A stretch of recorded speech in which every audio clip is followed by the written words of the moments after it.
ایک امانت دار چرواہا۔ حضرت عبداللہ ابن عمر رضی اللہ تعالیٰ عنہ بہت مشہور صحابی ہے۔ ایک مرتبہ وہ کچھ لوگوں کے ساتھ مدینہ منورہ سے باہر نکلے۔ گرمی کا موسم تھا، دھوپ بڑی تیز تھی۔ کچھ دیر کے بعد کھانے کے لیے دسترخوان بچھایا گیا۔ سب لوگ مل کر کھانا کھانے لگے۔ اچانک لوگوں نے دیکھا کہ ایک آدمی ان کی طرف چلا آ رہا ہے۔ وہ ایک چرواہا تھا، اپنے مالک کی بکریاں چراتا تھا۔ اس نے قریب آ کر لوگوں کو سلام کیا۔ حضرت عبداللہ ابن عمر رضی اللہ تعالیٰ عنہ نے اس کو کھانے کی دعوت دی۔ اس نے کہا، حضرت میرا روزہ ہے۔ لوگوں کو بڑا تعجب ہوا کہ اتنی سخت گرمی میں روزہ۔ حضرت عبداللہ ابن عمر رضی اللہ تعالیٰ عنہ نے چاہا کہ اس کا امتحان لے۔ حضرت عبداللہ ابن عمر رضی اللہ تعالیٰ عنہ نے اس سے کہا، بھائی تمہارے پاس تو بہت ساری بکریاں ہیں، ایک بکری ہمیں بیچ دو، ہم اس کی قیمت بھی دیں گے اور افطاری کے لیے گوشت بھی دیں گے۔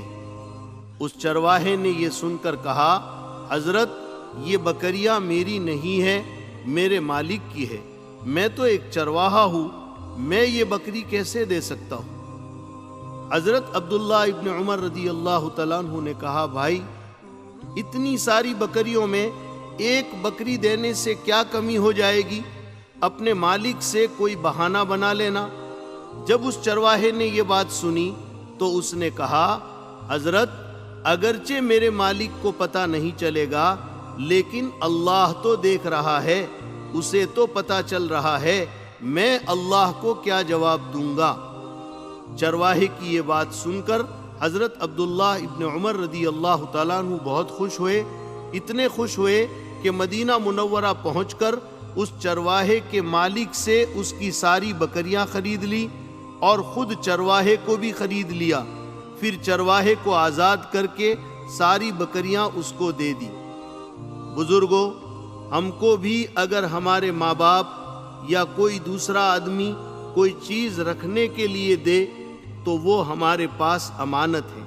ہم اس میں ذرا بھی گڑبڑ نہ کرے، نہ اس کو خود استعمال کرے، نہ کسی اور کو دے، چاہے ہمیں کوئی دیکھے یا نہ دیکھے۔ اللہ ہمیں ہر وقت دیکھ رہا ہے۔ دوسرا سبق یہ ملا کہ اگر اللہ نے وسعت اور طاقت دی ہے تو کمزور، لاچار اور بے روزگاروں کی مدد بھی کرنی چاہیے۔